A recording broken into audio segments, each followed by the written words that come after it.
akwai manyan sharuɗa guda da duk musulmin da zai addu'a idan ya cika su insha Allah ta'ala Allah zai karbi addu'arsa. Amma in bai cika guda taran nan ba bai da tabbacin za a karbe su. Shar'i na farko shine Allah ya du'u illa Allah azza wa jal. Kar mutum ya roki kowa sai Allah. Kar ka zo kana cewa ya Allah Allah ka sa wani ya bani, a'a ya Allah ka bani. Tun roƙon asali Allah kake roƙo, shi Allah ya san ta ina zaka samu. Shi yasa manzon Allah yake cewa wa idza sa'alta fas'alillah. In za ka yi roƙo to roƙi Allah. Wannan shine sharadin farko. Wanda wani lokaci kana roƙon han Allah ba ni amma zuciyarka na tana Allah juwa ne. Shi kake gari a cikin addu'ar amma Allah kake roƙo, dai ba Allah kake roƙo ba. Tun asali ka ga Allah kake roƙo a zuciyarka ka san yanzu da Allah kake roƙo. Ka iya shigo da wani dan adam da kake ga Allah zai aiki da shi wajen biya maka bukata, amma kar ka samu yakinin shine mai yi, shi sababi ne Allah ne mai bayarwa. Na biyu kuma ay yatawassal ila Allah azza wa jalla bi ahadi anwa'i tawassul al-mashru' a cikin addu'a idan za ka yi ka rika tawassuli da nau'ukan tawassuli wanda ya halatta a shari'a. Tawassuli shine tsani, ka hau tsani ka isa zuwa ga bukatarka. Shine in ka zo addu'a din kaman ka ce ya Allah muna sallah, muna azumi, muna zakka don neman yardarka. Ya Allah muna biyayya ga iyaye don neman yardarka. Ya Allah ka biya mana bukatunmu. To wannan shine tawassuli. Ka rikira wasu ayyukanka na alkhairi da kake yi don neman yardarka sai ka ce Allah duk wannan dan kai nake yi. Ya Allah a taimaka a biya mana wannan bukatar.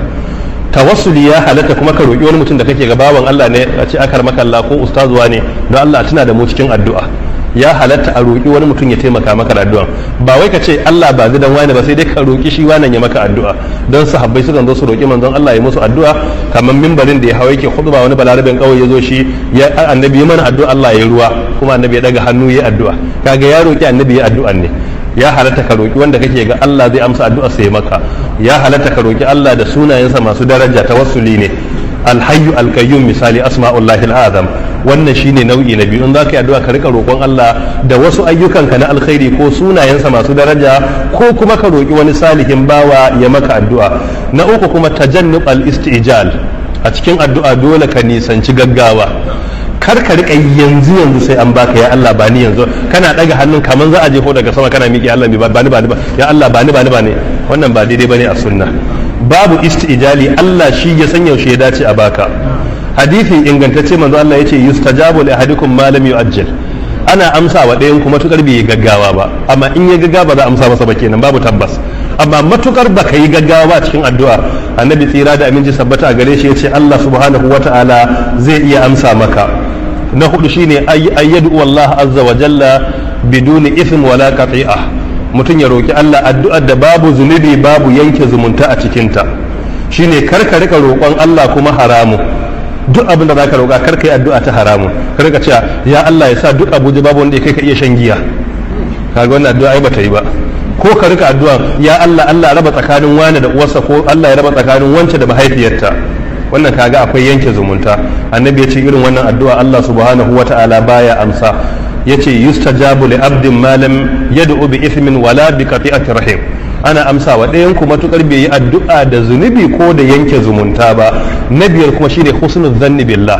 A cikin addu'a dole ka kyautata zato zuwa ga Allah. Kar ka rika addu'a ka rika tunanin Allah ya share ka. A kullun zatonka ga Allah ya zama mai kyau ne. Don hadisul qudsi annabi yace Allah ya ce ana inda zanni abudi, ni ina wurin da bawa na yake zatona. In kai wa Allah zaton alheri sai ka samu alherin. In ka muzanta zato kuma kana ga an share ka to sai a share ka. Kuma a wani hadisi annabi ke cewa ud'u wa antum muqinuna bil ijaba. Ku rika addu'a kuna da yakinin za a amsa muku. In kana addu'a kana kokonto Allah baya bukatanta. Allah yana karban addu'ar wanda yake yi ne yana da yaƙini a ciki. Na shida kuma hudurul qalb, shine in kana addu'a dole ka rika bijiro da zuciyarka Allah kake roƙo. Kar kana addu'a kuma kana tana abun buɗe bakin naje buɗe baki mai zan ci da mai zan fara. Shi kadai na addu'a gangan jikin ne yake amma zuciyar ba ta wurin. In kana addu'a kai addu'a ka mai da hankalinka ga Allah. Akai matakin da wani zai taba ka baka ji an taba ka ba saboda hankalinka na wurin Allah. Ka wayi gari wani ya zo na ce maka malam Muhammadu baka ma je na gidanka ba saboda kana tsakiyar addu'a kana ga Allah damuwarka. Shine ana ma yi baka san ana yi ba. Amma kar ka wayi gari kana addu'a ko sauro ne wuce gaba gare ka gan shi ka ga yadda ya sama ya kasa duk ka ga wannan ba haka zaka rika yi ba. Ya zama tadi ake a gefen ka ba ma da kai ake ba ka ji me ake yi. Ashe zuciyar ba a wurin Allah take ba. Shi yasa dole idan kana addu'a sai kai hudurul qalb. Shi yasa manzo Allah ke cewa wa alamu anna Allah la yastajibu du'a'an min qalbin wahin, Allah baya amsa addu'ar wanda yake zuciyarsa na wofe, kana yi zuciyar na wani Allah baya bukata. Sannan na bakwai itabatul ma'akal awil ma'akul, mutum ya kyautata abincinsa da yake ci, Allah yana karban addu'ar wanda yake cin halal ne. Innama yataqabbalu Allahu minal muttaqin, ga hadisi a cikin 40 hadith, inna Allah ta'ala tayyibun la yaqbalu illa tayyiban, har zuwa gaba fa zakara rajula yutilu safara ash'af akbara yamuddu yadayhi ila sama, ya rab matamuhu haram wa mashrabuhu haram wa malbasuhu haram wa ghudhiya bil haram, yace fa anna yustajabu la, ta Allah ya amsa masa komai nasa haram. Na takwas kuma tajannub al-itida, dole ka nisanci wuce gona da iri ko ta'addanci a cikin addu'arka. Shi yasa Allah subhanahu wata'ala ya karantar da mu idan za mu yi addu'a kada mu rika yin ta'addanci.